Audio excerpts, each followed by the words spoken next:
Good afternoon. On behalf of all of us at Union Health, I want to say welcome to Rose-Hulman's Hatfield Hall. My name is Mike King, and I can't tell you how much I have looked forward to this day and the opportunity to talk to this man. Dr. Tom Catena is a unique individual, and I'm sure many of you already understand that, but I think the next hour or so we'll all be enlightened just a bit when it comes to the definition of the word humanitarian. I do want to let you know that after Dr. Catena and I have had a few moments to speak with each other, we will open the floor up to questions.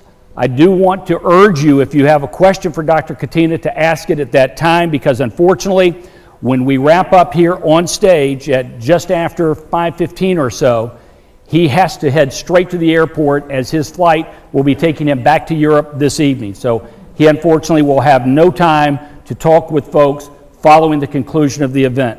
So once again, I urge you, don't be shy, grab the microphone and ask that question. Dr. Catena has been honored in a variety of ways, certainly for his work. We'll talk an awful lot about that in just a couple of minutes. Of course, the Aurora Prize winner of 2017, the Catholic Doctor of the Year in 2018 as voted by the Mission Doctors Association, and in just the past couple of months, he was named as chairman of the Aurora Humanitarian Initiative. There are very few words that can accurately define what this man does. Pictures are sometimes the best way to confer someone's actual humanitarian works. Dr. Catena was honored 3 years ago by the National Football Foundation when he was inducted into their Hall of Fame. I'd like for you to take a look at the video that inducted him on that evening.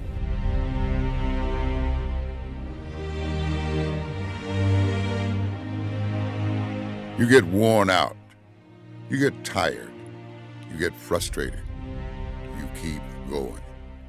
Those are the words Dr. Tom Catena has used to describe his daily life. It is in those words that you understand the man's true character.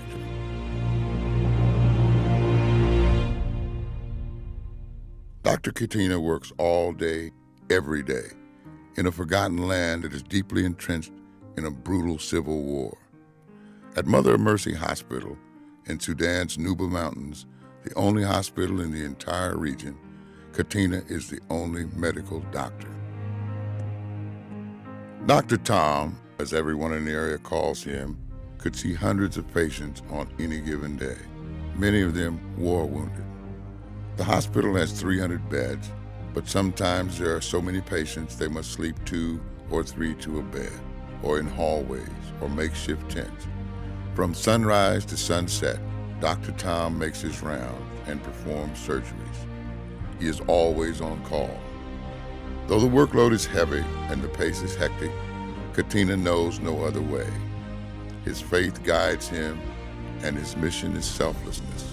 I'm only here because of my Christian faith. I don't think if I didn't have that, I don't think I would be able to do this work. I take the ideas in the Bible and the teachings of Christ very seriously. We're all somehow related as children of God. Born and raised in Amsterdam, New York, to a family with 7 children, Catena has always carried himself with quiet confidence. Academically and athletically gifted, he attended Brown University to study mechanical engineering and play football. A standout nose guard at Brown University in the 1980s, Catena was an Associated Press honorable mention All-American football player and a first-team All-Ivy pick as a defensive lineman. As a senior in 1985, he helped the Brown defense post shutouts in 4 of its 7 Ivy League contests. His nickname was Catman. On the field, the Catman was described as being more like Mean Joe Green than Mother Teresa. Off the field, Catena was a mentor and spiritual leader for his teammates and classmates at Brown. After Brown, Catena felt called to missionary work. Realizing the mission opportunities for someone with his training were limited, he decided to go to medical school at Duke on a U.S. Navy scholarship. After graduating, he completed his Navy commitment and then began volunteering for the Catholic Medical Mission Board. It was in 2007 that he helped establish Mother of Mercy Hospital in the heart of the Nubia Mountains. In 2011, Mother of Mercy Hospital found itself in the crosshairs of a new conflict. Africa's hidden war commenced as the Republic of South Sudan seceded from Sudan. The Nubia Mountains, a disputed territory, found itself as this war's new battleground.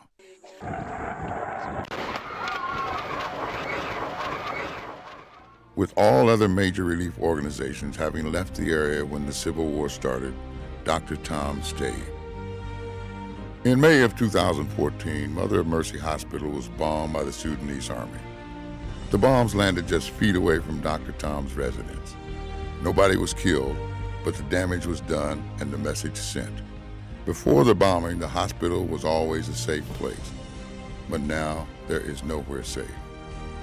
Worn out, frustrated, and tired, his efforts go largely unnoticed, and his risk goes far beyond dangerous.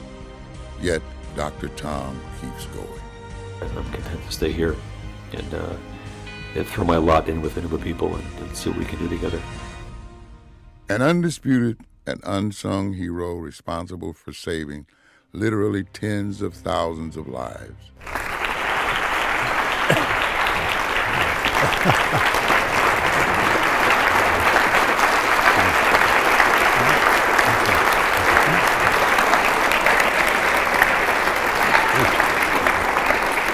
Get sick of this.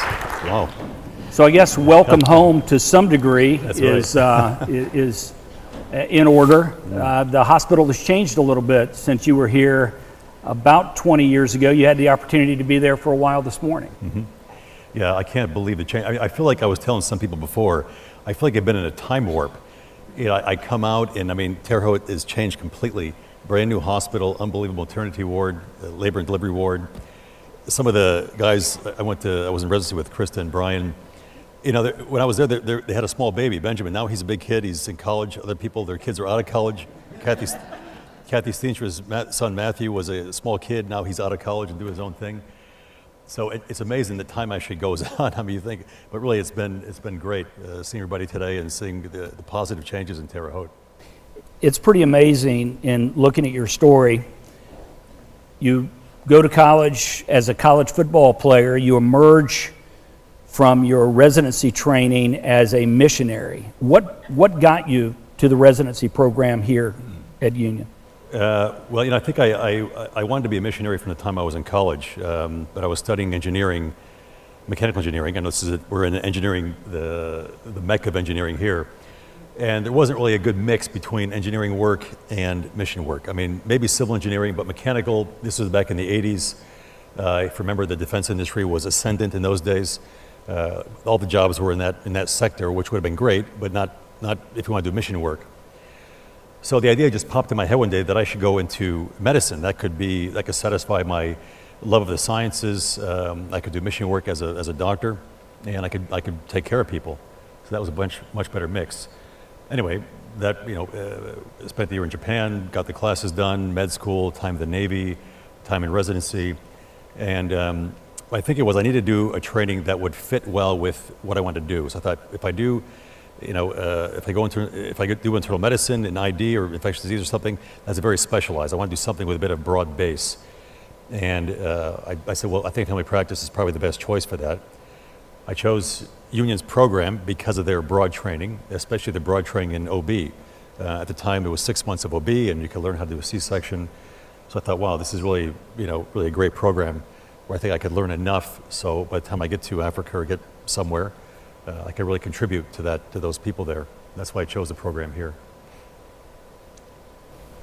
You have effectively been on call 24/7, 365 days a year now for nearly a decade at the Mother of Mercy Hospital. I know you get the question a lot, but how can you possibly find the strength to get up every morning and do it again?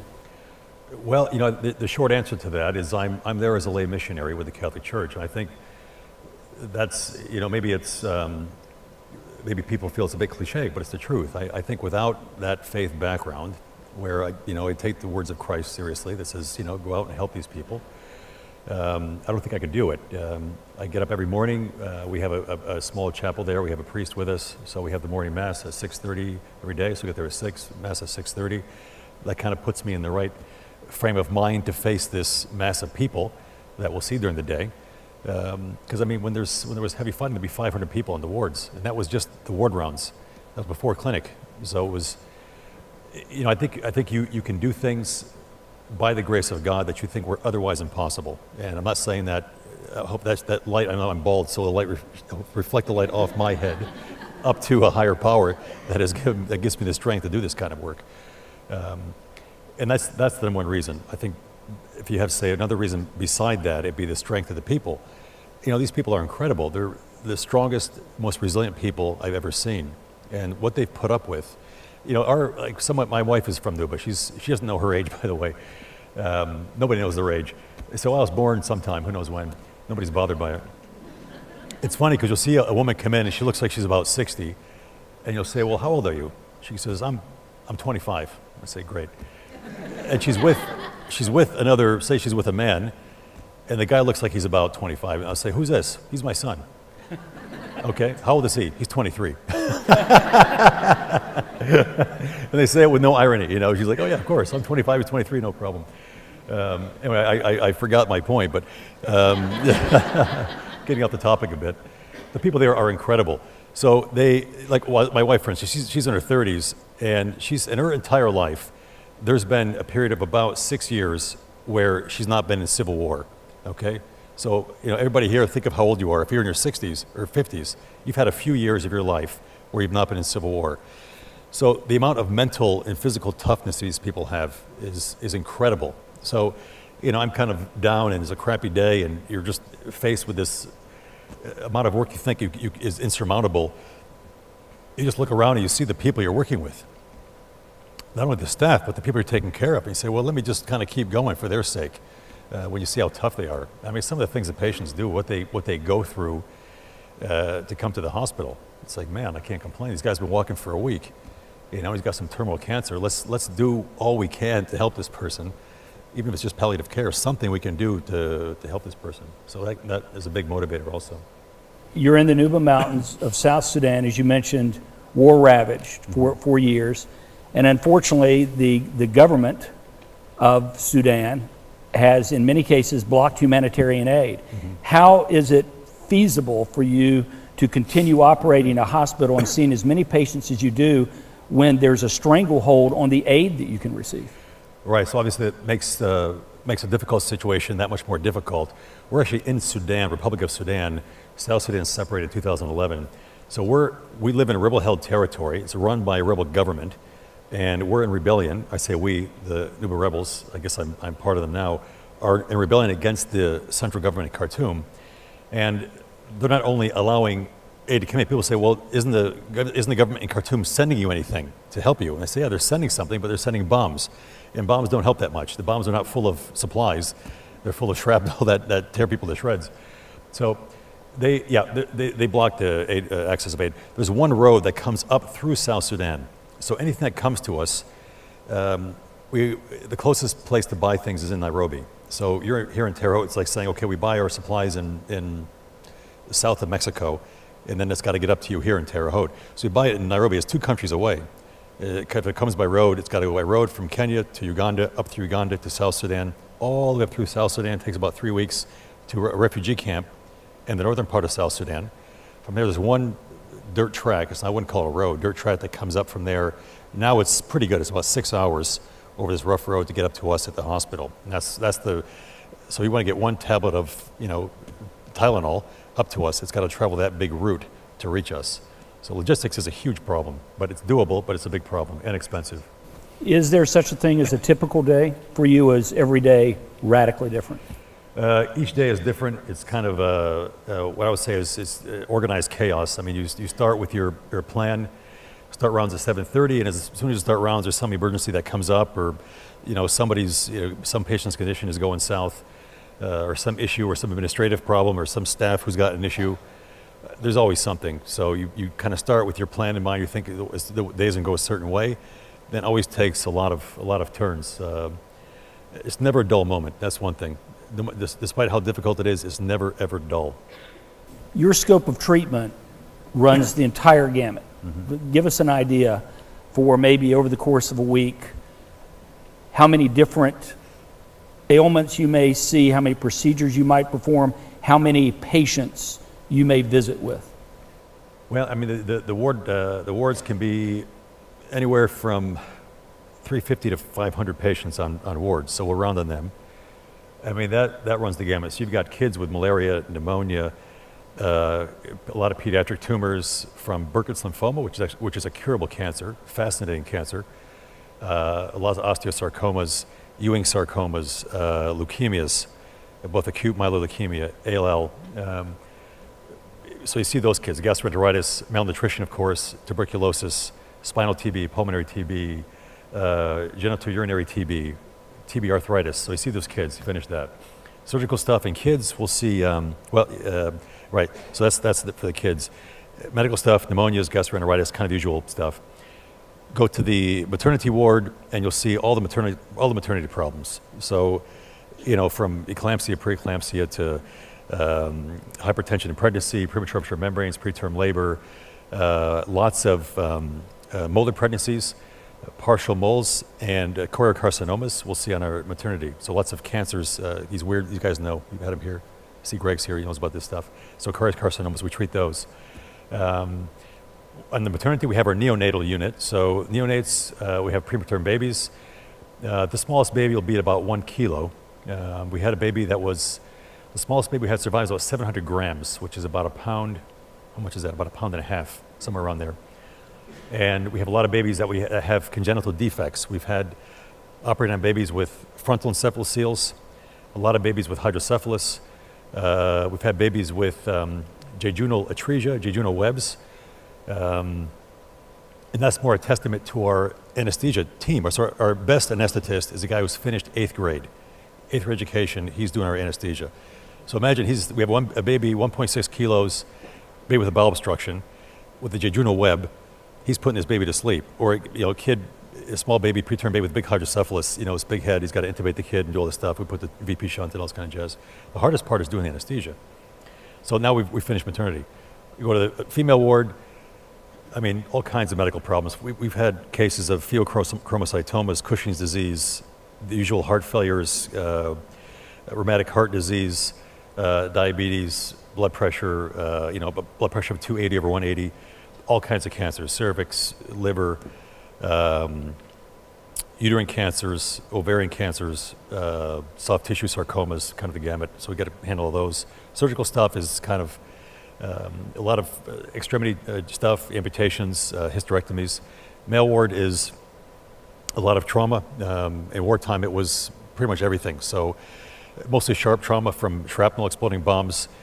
Somebody drops a bomb and it blows through somebody's abdomen. You do a laparotomy, or gunshot wounds to the abdomen, gunshot wounds to the chest, to the head, extremities. Lots of fracture care, tons of orthopedic stuff. Lots of cancer, again, both cancer surgery, gastric cancers, squamous cell cancers, all kinds of goofy stuff. You can't even give it a name. Some guy had these things on his arm. They're going and do disarticulation of the shoulder. And that would be your typical ward rounds. So then you go up to the TB leprosy village. So leprosy is still common there. It's endemic in the Nubia Mountains. We have a lot of leprosy patients, all types, lepromatous, tuberculoid, and we keep them there for 1 year. The treatment is very effective. If you get them early enough, you can stop the progression of disease. So they won't get the nerve damage and lose digits and everything else. So we really try to get out there and get leprosy patients treated early in the course of disease. So yeah, then you go from there to start clinic. See, and whatever comes in clinic. I mean, it's everything from back pain to, we still have the chronic abdominal pains, the irritable bowel, and I think it's probably stress-related stuff. We have all that stuff and back pains. And then somebody comes in with some oddball thing. You're thinking, what the heck is this thing? A lot of neurological stuff you can't quite figure out. You name it, it comes. How many times have you come close to quitting? How many times? Well, let me see, now I've been there 11 years, so I come close about every hour, so 24 hours in a day. 24 times that. Yeah, I mean, It's what I call stacked frustration. So you start out with something, you're kind of at peace in the morning, you've just finished the mass and you come out, you're in a kind of good frame of mind. You get there to start the rounds and there's some disaster that just happened overnight. Or 3 or 4 disasters overnight that went wrong. Then there's some personnel problem. Then they come and say, doctor, there's no water, or there's no power. And then there's this, or there's that. So before you even start the rounds, you deal with all these problems. Like, oh crap, you don't have people that can do these things. Like you can't call maintenance and have them come fix something. So even if I can't do it, I got to try to figure out how to get someone to come do it. And that person's somewhere else. They're in Kenya or somewhere else. So I think there are incredible frustrations, and I can't deny that. But I think I always come back to the point of I'm here to provide a service. Let me do what I can do. Let me put up with these frustrations for the sake of these people here. And it's amazing. You kind of get through one thing after another, and you think oh God, it feels like the world's going to end. But you get through one thing after another, and things go ahead. You find ways. In the end, what you need to do is find ways for the work to continue. So if there's no power, you find another solution. And we have people there with good brains, and they kind of think things through. They say, well, Doc, let's try this. Okay, we kind of limp along.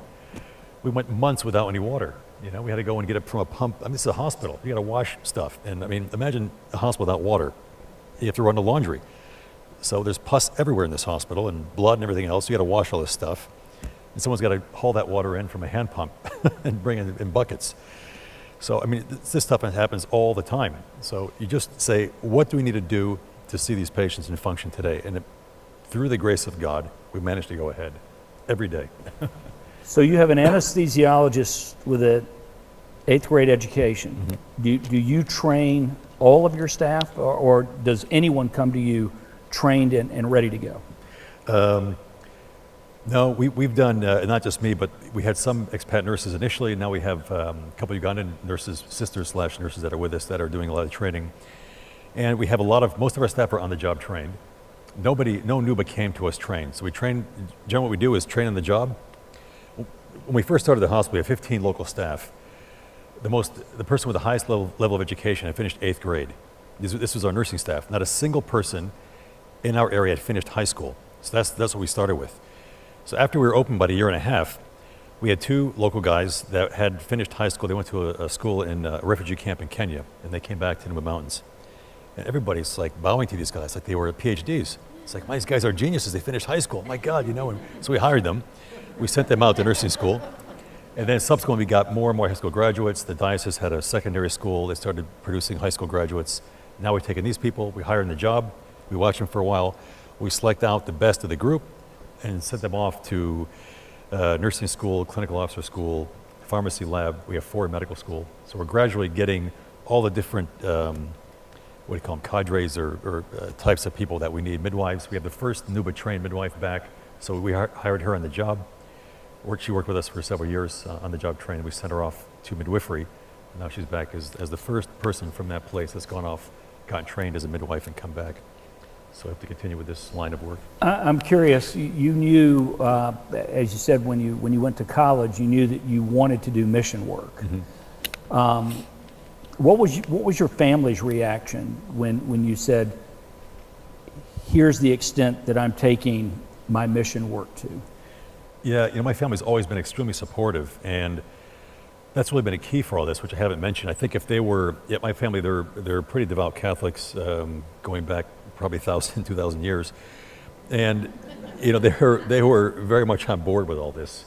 I think without that support, it would be very difficult for me to stay there, because you want to behave, you want to obey your parents, and it's the 4th commandment. Honor your father and mother. If they're saying, "Look, Tom, we need you back home," and enough of this business in Africa, it would have been tough for me to stay there and disobey my parents. So I'm very, very happy that my parents, I got a huge family, my brothers, my sister, extended family, have all said, look, we'll allow you to stay there and not give you a hard time. I think they see it as their contribution to the work, and it's a huge contribution. Have any of them visited the hospital? My younger brother has. He's a priest and is in my home diocese in New York State. And he came out and performed the wedding. My wife and I got married, and he, along with a bunch of other Nuba priests, performed the wedding. He's the only one that's come out to Nuba. The others have come to Kenya when I was there. My parents came to Kenya, but he's the only one that's come out to Nuba. Talk a little bit about your wife. my wife is from the local area, and she started school in just right nearby the hospital. They had a school, called a school, but it's under a tree.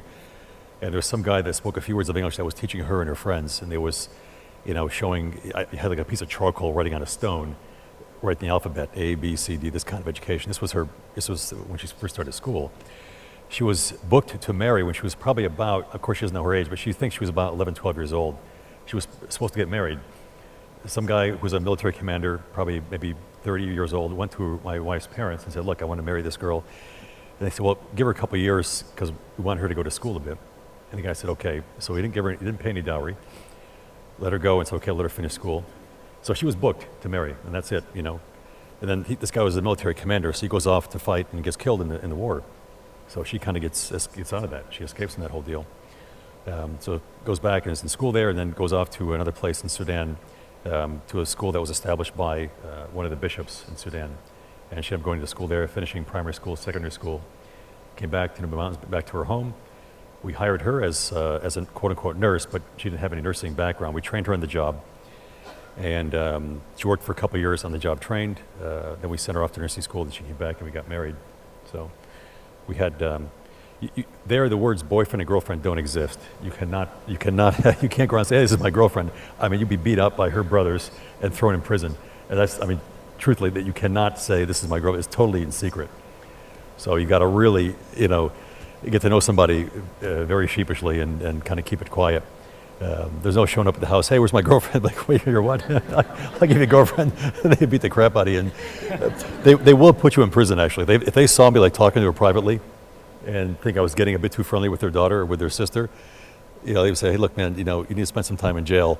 And we discuss this. And then they say, look, you either get married. You're either married or you don't know the person, or you're just kind of looking at somebody from a distance. There's none of this boyfriend-girlfriend business. Very, very different world. It's like Saudi Arabia more than else. Do you have the support of the government, or does the government leave you alone, or how do you interact with the political side of what is happening in Sudan? Right. So the government in Khartoum, the real government of Khartoum is a genocidal government that is fighting the Nubia people where I live. So they're fighting the Nubia. I'm in the rebel territory, so they're fighting us. They've been doing that now for the better part of, well, it's been 30-some years, since 1983, with that brief 6 years of quote-unquote peace. Now we're in another civil war against the same government. So the central government of Khartoum, I'm there illegally in their eyes. I don't have a visa for Sudan. So I'm there illegally living in this rebel-held territory. So where we live, there is a government. It's a rebel government, and they are the ones that kind of have more or less political control of that area. So I'm there under their auspices as a government. They allow me to stay there, and they allow us to work and all that. How many times have you felt that your life was in danger, or is that a common feeling? Yeah, certainly for the first, now there's not been any active fighting for the past couple of years, so that fear has gone a bit. Although just recently, before I came out, the airplane circled overhead again, kind of like it was when it was bombing. But before then, it was every day. Every day the bombers would come overhead, and you weren't sure where they were going to bomb. So every single day you got up, it got to the point where you missed hearing it. Like if I didn't hear the airplane, because it usually came in the morning, it would come and it was going to bomb somewhere. It's a no-fly zone. There are no commercial aircraft overhead, so if you hear an airplane, it's going to bomb somewhere, and you have no idea where that's going to be. So every day you hear it going overhead, and everyone would kind of tense up, or we'd run to the foxholes and jump in there and take cover. Then when it passed over and the sound went away, you kind of relaxed a bit. But it got to the point where that became such a routine that sometimes it wouldn't come in the morning, and then I would kind of freak out, say, "Where's the airplane? I miss it." Because then if it came, you knew, okay, it's come and gone. If it didn't come, you're like, what's going on here? Is something worse going to happen? You kind of get in this weird frame of mind, and you get an idea of how tenuous life is. That life is not guaranteed. I remember when, like I said this at some point a few years ago, we were in the foxhole and they were bombing the hospital, and my thinking was, what are these people doing? Don't they know there are people down here? How can you possibly be bombing us? We're just at a hospital trying to survive. You feel like you feel like a rat. Someone trying to exterminate you. It's a very sickening feeling when you're under that. So it's not a very nice feeling. Let's talk a little bit about the attention you've received. Certainly recently, in 2017, You won the Aurora Prize, which is regarded as, I guess, with the exception of the Nobel, perhaps the highest prize awarded for humanitarian efforts. But even before that, the New York Times had come over, spent a few days with you, had done quite the expose. Once you started receiving the attention, once the world started finding out about Dr. Tom and this hospital in the Sudan and all these things that were happening, how did your life change? Well, you know, my life there did not change really much at all because the people there, there's not really access to information. So really, I think luckily the people there don't know much what's going on. So it's funny, I go there and I'm out here and, you know, meeting big people and going to audiences. I go back there, I'm just kind of back and, oh, Tom's back, okay. You just kind of go back to the work. I'm just kind of the normal guy there, just kind of part of the background, which I like. It's been a bit uncomfortable for me. So in a way, the attention is a bit uncomfortable. I don't think it's something which which is an easy fit for me. I'm much more comfortable kind of in that environment, in that remote area, kind of doing my thing, working with the people there. That's kind of my comfort zone.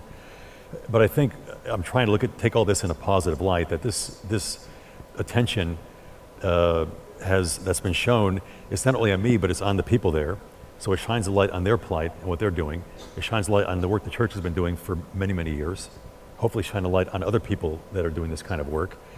And you know, part of it through Aurora is trying to highlight the work of other people like us. Who else is doing this kind of work? Highlight them, try to get resources to them and raise their profile so other people can know about them. And so in addition to everything that you're doing now you're named to essentially chair the humanitarian effort that is the Aurora Prize. Right, so how can you find the time? I'm just thinking of someone who's already working 150 hours a week, trying to find a way now to chair this humanitarian initiative. Yeah, it's a bit tricky. I'm physically out of Nubia now for 3 months, so I'm in the last couple weeks of that 3-month span. And Aurora asked me to come and help them. Some was to help to raise the profile of Aurora. What they're trying to do is, the Aurora Prize is only 3 years old. And I see my role as more advising them. I'm somebody who's kind of on the ground doing low-level work for many, many years. Advise them as a humanitarian organization, which direction do you want to go, you know? And I think the conclusion we're coming to is, and this after talking to many, many people and getting out and meeting a lot of people in different groups and politicians and this and that, is just take the resources and focus it on the lowest common denominator, the lowest level person that's doing work on the ground. They're the ones that are best placed to do the work. Focus on training, get local people trained, get the money and resources in the hands of the guys on the ground doing the work. So that's what I hope to do with Aurora. Has the attention helped your cause? Yeah, it's helped us quite a bit. So, you know, we you know, at the end of the day, we need money and resources to run the hospital. And without a little bit of publicity, it makes it very difficult to do that. So any bit of publicity kind of has a bad reputation, but it can be used in a very positive way. And I've seen it, and that's what I hope to do, is try to exploit that for the good of the people there. We say, okay, let's get a bit of publicity. Now we can raise some resources, maybe some people to help us, get some financial resources to come and carry on with the work there. It's all for good in the end. So who oversees the hospital when you're gone? I mean, if you're gone for 90 days and you're the only medical doctor, I'm sure you've recruited others, but do you have other doctors around the world that say, we want you to go do this work, we'll be there for you? Right. Right now we have another pediatrician who's with us full time. He just joined us, and he's with us now. We had a volunteer doc come out, an American guy come for some time, so he just went back just a couple weeks ago. And then we have 2 doctors from Uganda that we had to hire. We couldn't find volunteers to come and do the surgical stuff and the maternity and the adult medicine stuff. So we hired these 2 guys to come out and do that role. So medically we're doing okay that I'm out. Administratively, I'm in touch many times a day. We have kind of a slow speed internet. We have internet there, so I'm in touch all the time with we have one guy that's doing a bit of administrative work with us there now, so I'm in touch with them all the time about different administrative problems that are coming up, and meeting people here in the U.S. to have a connection with us there in Nubia, to try to hunch over some resources. In the New York Times article, one of the gentlemen, I don't know if he was a tribal leader, I'm not sure what he had a title of distinction, and was quoted And he said that they believe that you are Jesus, that you are the Christ. But take it into context. He said that a human being could not do what you do. That has to be a daunting situation for you to hear those words and understand that you're following the example of Christ, but now you have someone who literally believes that you are Christ in the flesh. Yeah, well, obviously, I'm not so comfortable with that, but this guy was, this guy's an imam. He's a local, he's a Muslim imam for the local Muslim community. And, you know, of course, I saw that and I was really kind of panicked by it.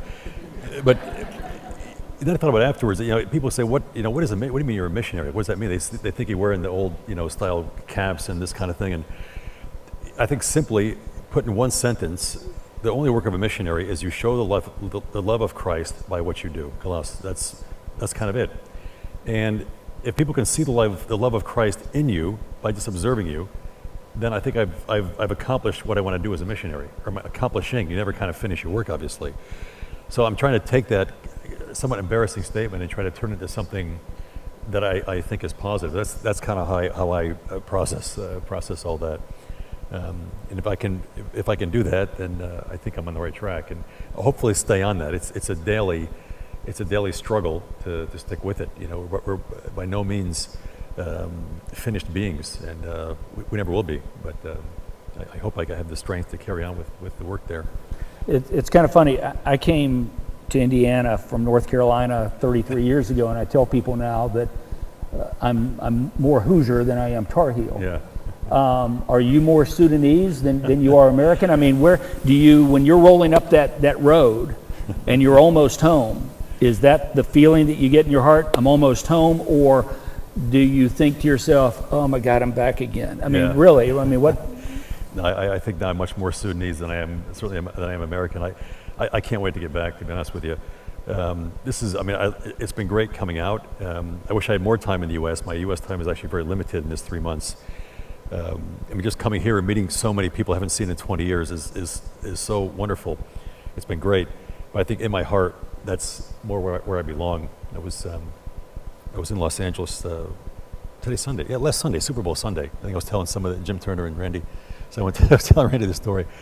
I went to a Super Bowl party last Sunday in Los Angeles, and it was in Santa Monica. And this friend of mine, actually this guy Ken Carlson, is a film producer, made this movie about Nubia. And Ken said, let's go to this guy's house. He's having a party. So he said, this might be a bit much for you, but let's go see. So we go over there, and this guy's got this huge mansion, and they had catered food everywhere. Incredible food everywhere. He got about 20 or 25 flat screen TVs, these huge things, in different rooms, like parked in different rooms in his house, and big crowds of people watching the game. Everybody with their own food area, this big dessert bar, they called dessert something outside. So Ken said, we're watching the game and talking to these people and this and that. I'm like, man. Then Ken says, okay, let's go. I'll give you a tour of the house. We're walking, and the house just kind of kept going and going and going. He said, let's go down and see his antique car collection. So we go down there, and there was antique cars. He had this Porsche and this, old style, like 4 or 5 cars there. He's like, yeah, this car here is about $3 million. I thought, I was just plowed over. I thought, man, if he just kind of sold this, we run the hospital for 5 years. And I thought about the antique car collection. Greg Brock, who's here. Here's Greg. So Greg, you don't remember this, but when I came, I think I was coming to do my interview here in Terre, Haute. I was talking to Greg. Greg was a couple years ahead of me in the residency. I said, Greg, I was coming from San Diego, right, which is like playland. I said, Greg, what's there to do in Terre? What's interesting? He thought we'd say, yeah, there are a lot of antique stores. You don't remember that, but I always remember that when I think about Greg. But it's a great place for residency, because in residency you want a place that's a bit hardcore, where you're really focusing on the training, and that's what you're there for. So I appreciate that. So there are a couple of pretty good car collections in town. That's right. Yeah. So you're back at the hospital. You are putting out fires on a daily basis, both medically and administratively, and just day to day keep the place running. What do you sleep? 3-4 hours a night if you're lucky? Yeah, that's about it. I mean, even if the problem is at night, even if I'm not called in for something, I'm a bit of an insomniac, so I'll wake up at 2 o'clock or 3, and then I'm finished for the night because my brain just, the recorder starts going on. So I start thinking, okay, I had an operation that day. We did something. Did I put that stitch right? Did I screw this up? How about this patient who's not doing well? You know, why the staff not call? You know, if somebody that's a bit unstable, you know, why the staff not call me? You know, is the guy already dead, or the staff are sleeping? So things start going through my head. Administrative things. We're ordering something that hasn't arrived. You know, like, well, you know, when's that stuff going to get here? This person's supposed to come. We're supposed to get this person out to go to a course somewhere. How can we arrange all this stuff? I really cannot sleep. Last night I slept. I was telling these guys, I went to bed about midnight, and I slept. I think I got up at 8 o'clock in the morning. I don't remember the last time I've done that. I didn't get up once during the night. So thank you, Hilton Terre, Haute, for a good night's sleep. Maybe they can turn that into a billboard. That's right. Yeah. Absolutely. So you're going to leave here literally tonight. You're going to leave this stage, get in a car with Dr. Jim Turner, drive to Indy, get on a plane, and you're back. What's the next step before you head back to the hospital? So yeah, tonight I'm flying out to flying to Berlin. Ken Carlson's movie that he made about Nubia is up for I think it's called Cinema for Peace Prize or something. That's Heart of Nubia. Heart of Nubia, right. So there's some I think some fancy thing there in Berlin. So I'm going there. I think I'll meet him over there. So and then I have other things with Aurora. We're meeting with a lot of just different groups, NGOs and different organizations, UN people, and this kind of thing. So 2 more weeks out, and then 24th of Feb, fly back to Africa. So I'm going to Nairobi for a couple days, get my South Sudan visa there, fly to Juba, spend a couple days in Juba, get out of there as quick as possible, up to a refugee camp in South Sudan. That's a flight, and then from there I come in by road up into the hospital over that last leg of that terrible road there. Then go back and be on call. Is it a bit out of body to that's where you've been for the last decade, and now all of a sudden for 3 months you're a bit of a rock star? I mean, literally. I mean, it has to be strange to think, how did this happen? Yeah, it'll be strange. It'll be very strange getting back. It'll be kind of strange getting back into it because the staff will help me. They'll be like, okay, do this. This person's just happened there, and then the food too. I'll go back and you sit down. It's like, oh man, where's the salad? I had 2 hamburgers yesterday. It was so great. Just like, oh man, it's just kind of the food there is really kind of boring. So I get back and then the first time you go and like, oh gosh, that's right. But within a couple of days, I'm kind of back in the swing of things again. It'll be pretty quick. We're going to open it up to questions here in just a second, but I'm curious, is this the rest of your life? Is this where you live until you're done, you and your wife, or do you see there being another chapter in your mission story? Yeah, I don't know. I think definitely for the foreseeable future, I'm there. And when I first went there 11 years ago, I said I want to stay here until I can pass the keys off to a Nubia person or a Nubia staff that can take over running of the hospital. And we're getting there. It'll be a few more years till we get a trained Nubia surgeon that can come and a trained or somebody can do the OB and the maternity and the adult medicine, all that kind of stuff. So we're still some years away from that. So I would guess probably at least 5-10 years until the doctors are there, and then I can kind of take a step back a bit. Hopefully do more supervisory role and a little more teaching and kind of hands off the everyday role. But I think for definitely the foreseeable future, I'll be there. Well, as we mentioned, Dr. Catena has to get out of here pretty quick when we're done here on stage, but we've got a couple of microphones in the crowd, so we do not want to deprive anyone of an opportunity to have a question answered. So if you have a question, just raise your hand and we'll get a microphone to you. Here's one right over here. Dr. Catena, who is right over here, who has a question. Jill's going to get that to him. Dr. Catena is a neonatologist here in town. You may already know him. Great name. Why Sudan? Why Sudan? I was in Kenya for 7.5 years. I worked with Ken Masako, who's here, who's one of your staff. So Ken and I worked together in St. Mary's in Nairobi. There's Ken back there. And when I was in Kenya, I kept hearing about Sudan and the conflict there and how terrible it was. And I'm a bit of a glutton for punishment. I kind of like the harder the better. And I thought, man, that's a place I'd like to go and really sink my teeth into. If you know the bank robber, Willie Sutton, there's a guy named Willie Sutton who's a bank robber, and they asked him, really, why do you rob banks? And he said, well, that's where the money is, you know. So I thought, well, you know, why would you go to Sudan? Not that there aren't sick people elsewhere, but that's where you've got, you know, a lot of people that are sick and have problems and no health professionals. So it's kind of a target-rich environment for a doctor. Questions? Questions? Right here? Right about in the middle. Lady in purple.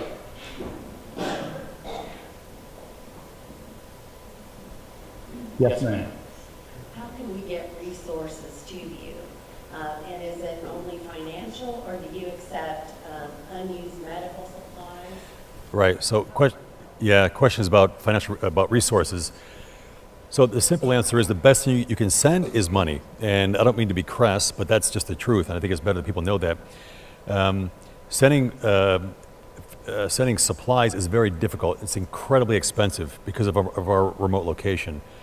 So if it's something really small and somebody can hand carry it, and they're coming at least close to us, maybe as far as Nairobi or Juba, then we can maybe find a way to get it up to us. But to send a container of stuff for like a lot of medicines or supplies is really, really difficult.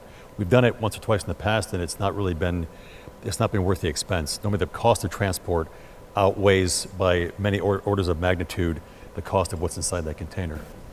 So the best way to donate that money is to who? Best way is through, there's a group called African Mission Healthcare Foundation, started by an American missionary doctor, internist who trained at Johns Hopkins, named John Fielder, who lives in Kenya. And there's a website, it's www.amhf.us. And if you go there, there's a portal there for a direct donation to the hospital through the internet. There's something you can do through there. I think you guys know about that thing more than I do. There's also a physical address you can send a check to if you want to do that. But that's probably the best way. And the way they're set up, they don't take anything out for administrative fees, amazingly. John is he's still is a missionary doc, and he supports his staff with church funding in the U.S. So they're able to kind of take care of their costs. So whatever you give comes directly to us. So www, or if you look up African Mission Healthcare Foundation, amhf.us. You were obviously a family medicine resident here, Yeah. but what about your surgical training? Where did it all come from? That was all on the job, and that sounds a bit glib, but I had the good fortune of meeting many doctors in Kenya. Ken knows these guys, Dr. Rucha, who's a fellow Meru of Ken's tribe, who's a fantastic surgeon. Ken can attest to that. Kenyan guy, and then American doc named Mike Johnson, a missionary doctor, African-American guy that had the time and the patience to sit there with me and really mentor me through all these things. I learned my surgical skills here in Terre, Haute from Rob Lelouch, who taught me taught me how to do a C-section. So it all started here in Terre Haute, and then picked it up through many different surgeons in Kenya to expand on that. Other questions? Other questions? We'll get the microphone to you. Talk right into it, okay? Hold it. There you go. It's a personal question. So the experience of deciding to have a marital partner, what happened? Because you certainly weren't looking for that. What's that, Kathy, about getting married? Yeah. Yeah, good question. So you figure that Dr. Seenster would ask that question. She has to ask the hard ones. Yeah, you know, I thought, you know, forget it. I'm here in Sudan doing my thing and busy like can be. I was kind of I said, oh, I'll just be a committed bachelor. And then I met my future wife. I'm like, man, this lady is just so friendly and just fun to be around. It's such a joy. And then we sent her to school, and I was like, oh man, life sucks, you know. And she was gone for 3 years, and I didn't see her. You know, we didn't have the money to bring her back, so she was there, and we could barely communicate. I mean, we have the internet, but the communication was terrible.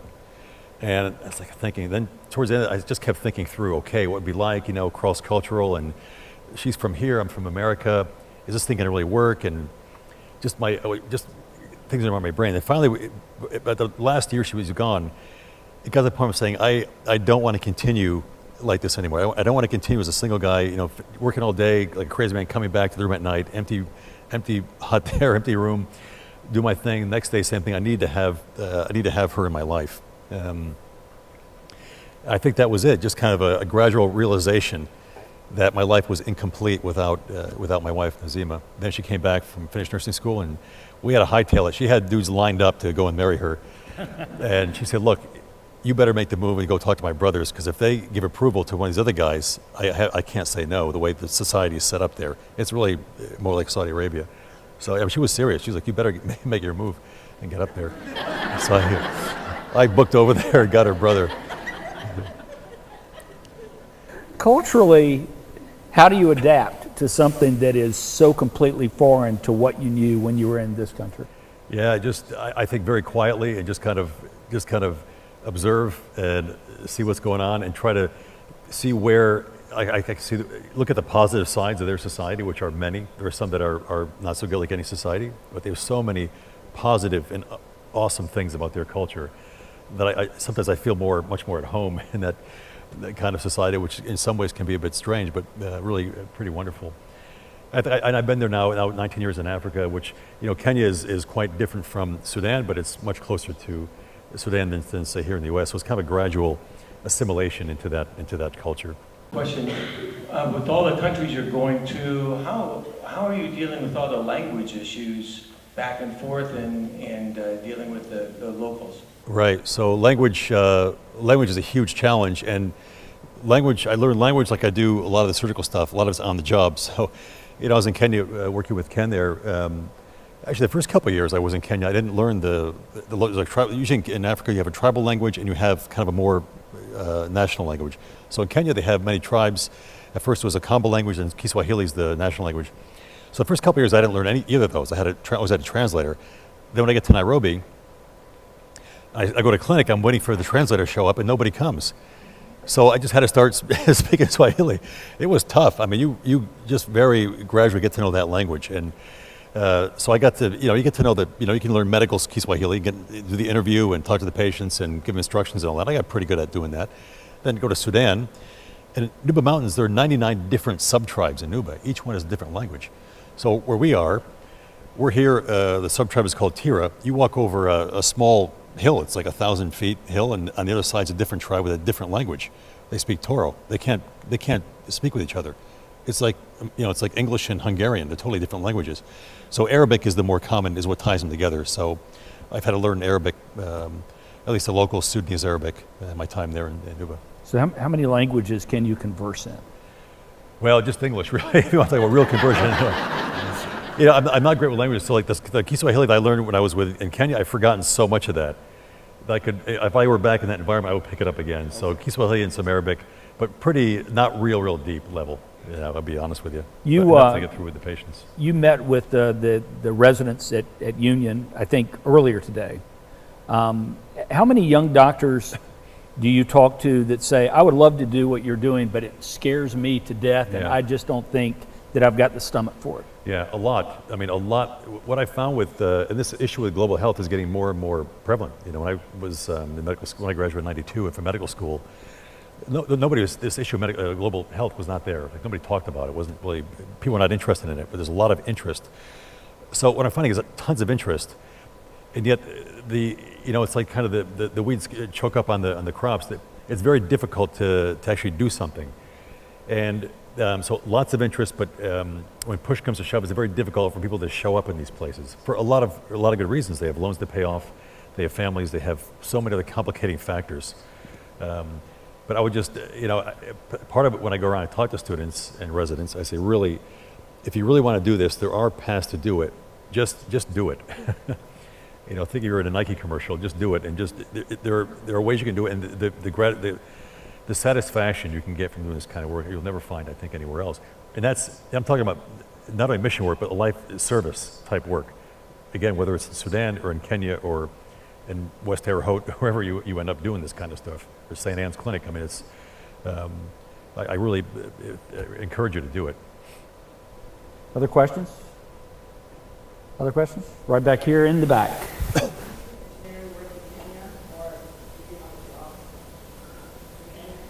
Was I doing mission work in Kenya? Yes. I was at St. Mary's with Ken Masai. I was in a place called Mutombo for a couple of years, and then St. Mary's in Kenya. So that's where you met Dr. Kugori? Yep, that's where I met Ken. Yep. Oh my God. Right here, yeah. Randy has a question. Wait a second, we want everyone else to be able to hear it, so you can't yell. Yeah. Dr. Stevens, yep. Tom, one disease I didn't hear you mention that you would take care of is heart disease. Do you have people have heart disease? Heart disease, right. Yeah. Yeah, so our heart disease, we have, our heart disease is limited to, in kids we have congenital heart disease, we'll have a lot of rheumatic heart disease, which can go into adulthood, as you know. And then for adults, it's pretty much heart failure. We don't see coronary artery disease like you have here in the U.S. Pretty much non-existent. Once in a while, we'll have some peripheral vascular disease or peripheral arterial disease, but really, really rare, extremely rare. I haven't seen, certainly in Sudan, I've never diagnosed a case of MI. There is no Levine sign. This doesn't, I don't know what you can call it, to give it a name for it, but it doesn't exist in Nubia. Are there no smokers there? Very few. Very, very few. Once in a while, you can't buy, some people will grow tobacco and kind of do their own things. But smoking is pretty rare.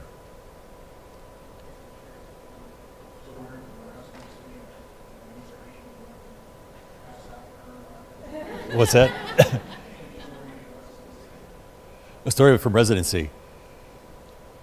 I remember being called to your office, Randy, because I think I was in the ER. I was rough with a patient one time. No, I remember it.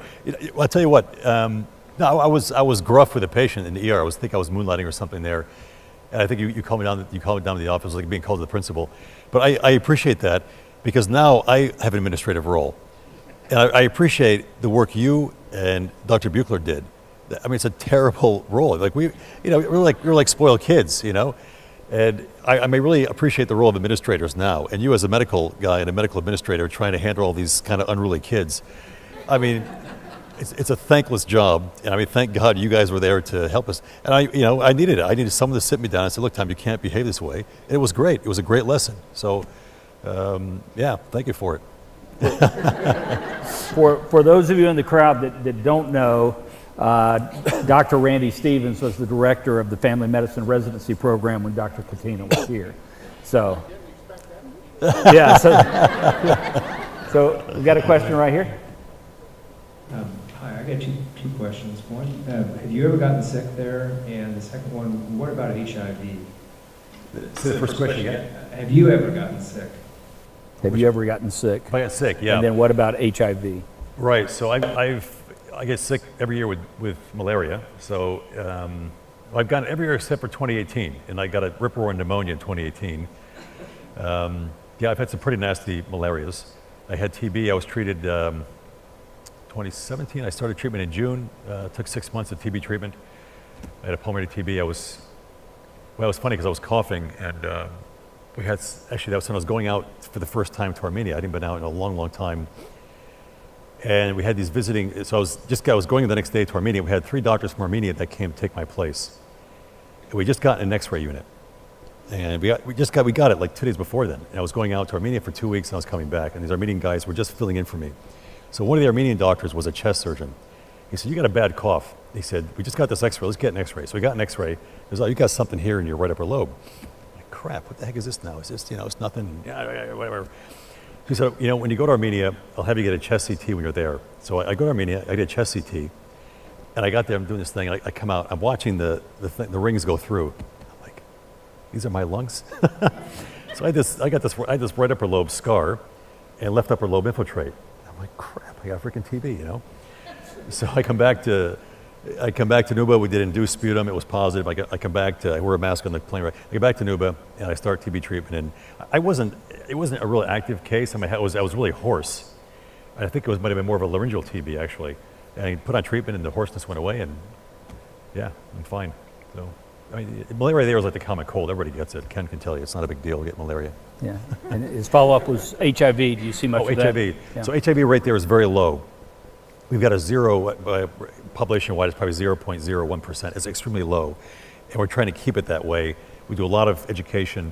We've got an HIV team that their main job is going out to the villages and getting the word out. They're preachers out there talking about HIV. We do mass testings and really get the word out about HIV and how it's spread and all this kind of thing. So it's very low, thank God. You know what fascinates me about you, as we get the mic to him, is you make this sound like I don't want to say easy, don't get me wrong, but you make it sound like anyone could go and do this. Your optimism and the way you talk about this, and yeah, I have malaria every year and that sort of thing. I mean, it's incredible to me that your spirit remains so positive when you see what you see on a daily basis. Yeah, I mean, I don't mean to be glib because it is. We have some terrible days. Right. And, sure. You know, when I have malaria, I'm not in a great mood. I feel pretty crappy. But Yeah. you know, we managed to survive all this stuff and to keep pushing ahead. So I just thank God for that. It's amazing. Yes, sir. Tom, Greg, Greg. Hey, two things. One, do you have much access to laboratory studies? Is it just a lot of clinical, seat of the pants kind of diagnosis? The second part is, when will we see you again? Oh gosh, yeah. So first question's easier. So lab diagnoses we can do a hemoglobin, we can group and cross-match blood, we can sometimes do a creatinine, but that thing is usually broken.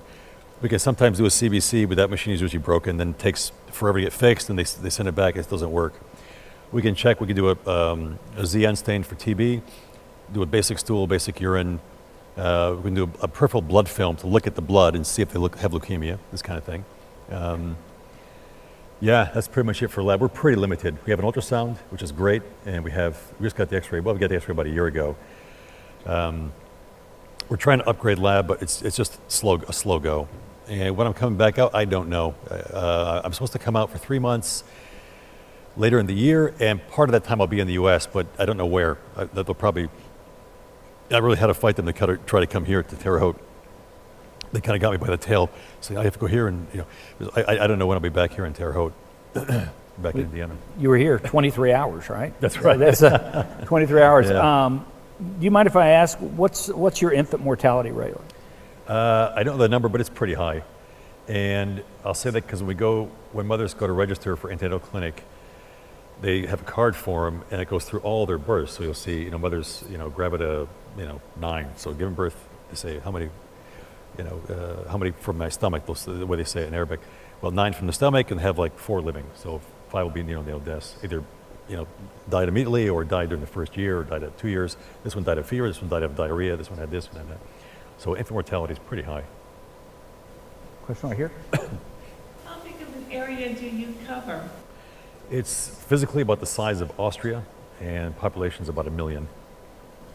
And how long were you the only medical doctor in that region? 8 years. 8 years. Yeah. Any idea how many patients you saw during those 8 years? A lot.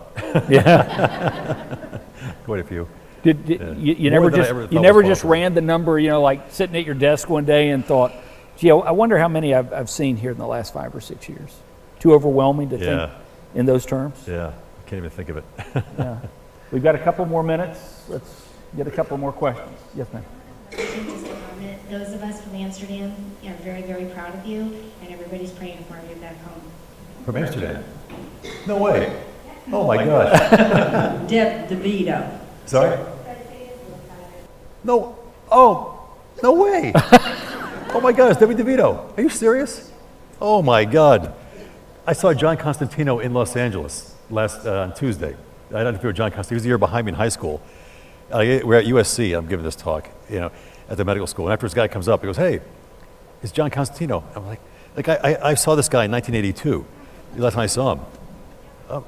Oh my God, Deb, you're here. My God. Holy smokes. How about that? Oh my God. I'll be. Her brothers Dean and Don, and oh my gosh, they're right down the street from me. Wow. So you grew up in Amsterdam, right? Yeah, grew up in Amsterdam. Holy smokes. Yeah, good to see you, Deb. That's amazing. That's amazing. Other questions? Yes, sir.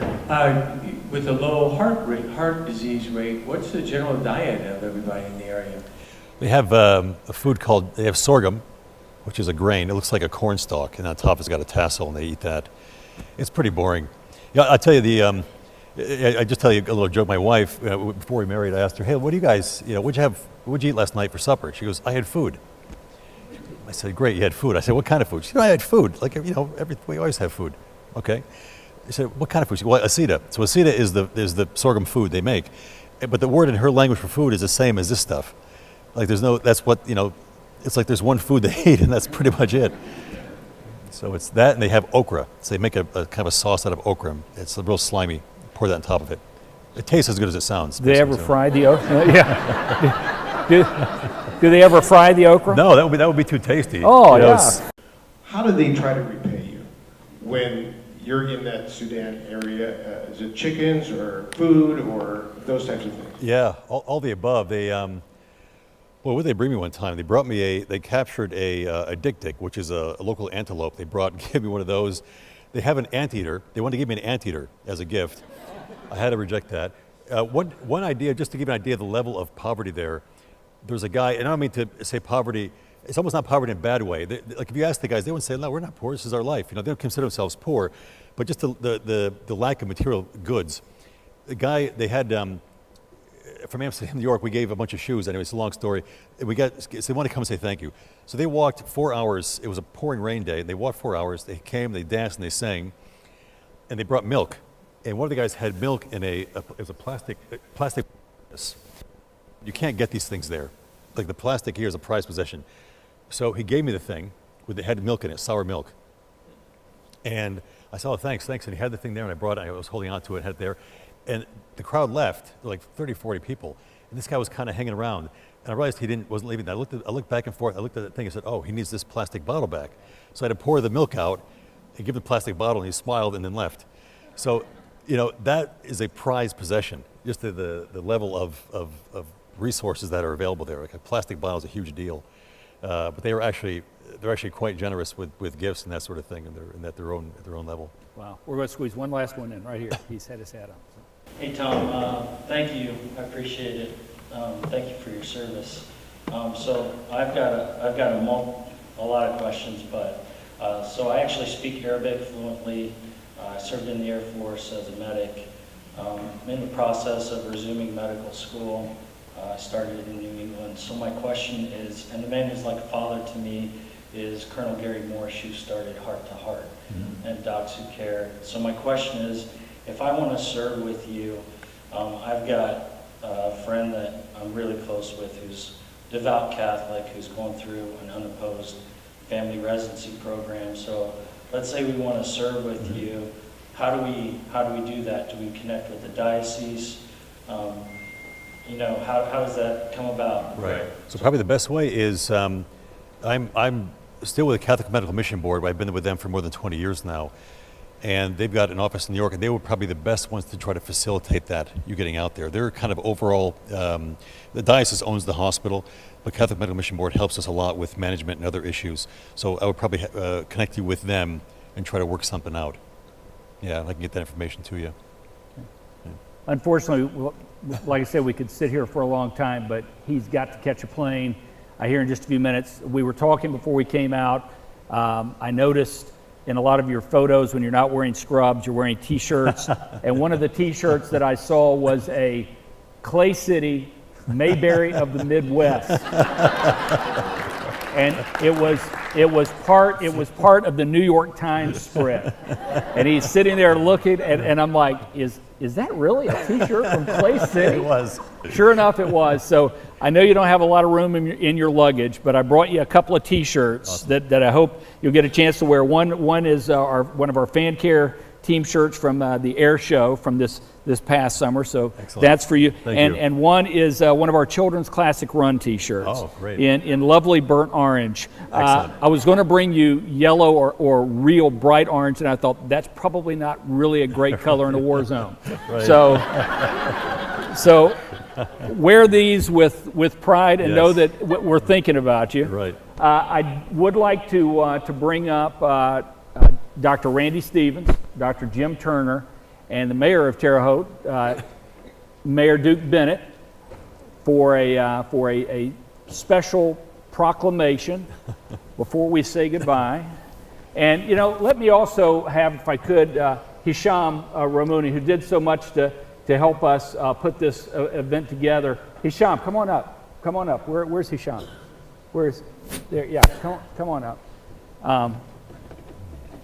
Let's see, Mayor, you need a microphone, don't you? Let me. Here we go. Oh, thank you. Oh, we got one right here. Okay. There we go. So, Are we on? Are we on? Here, take this one. Thanks, Mike. Very interesting. That's all I can say. I can't believe some of the stuff you've gone through. So what I want to do here today is I've got a proclamation. So a special honor for you. Just appreciate one coming to visit with us. Great turnout here today. But I wanted to do something on behalf of the city of Terre. Whereas in 1999, Dr. Tom Catena completed his family medicine residency at Union Hospital Family Medicine Residency in Terre Haute, Indiana. And whereas from 2002 to 2007, Dr. Catena spent 6 years as a volunteer at St. Mary's Hospital in Nairobi, Kenya, working with at-risk and impoverished communities. And whereas during his time in Kenya, Dr. Catena worked with Union Hospital Family Medicine Residency to create an exchange program to allow physicians from both countries to train in each other's environment. And whereas in 2008, Dr. Catena founded the Mother of Mercy Hospital in the Nubia Mountains in South Sudan, the only doctor and hospital for 750,000 plus people. And whereas in 2014, Dr. Catena and the Mother of Mercy Hospital survived bombings from the Sudanese Air Force. And whereas in 2015, Dr. Catena was named by Time magazine as one of the 100 of the world's most influential people. And whereas in 2017, Dr. Catena was awarded the Aurora Prize for Awakening Humanity, which honors heroes working to preserve human life at great personal risk. And whereas in 2018, Dr. Tom Catena was chosen as the world's most outstanding Catholic missionary. And whereas today, Dr. Tom Catena is recognized by Union Hospital Family Medicine Residency, the Richard G. Lugar Center for Rural Health, and the entire world for his incredible impact on the lives of the underserved and threatened populations. Now, therefore, I, Nubia Bennett, Mayor of the City of Terre, hereby proclaim Sunday, February 10, 2019, as Dr. Tom Catena Day in Terre Haute, as Union Hospital and Lugar Center continue to recognize the work and spirit of Dr. Tom Catena.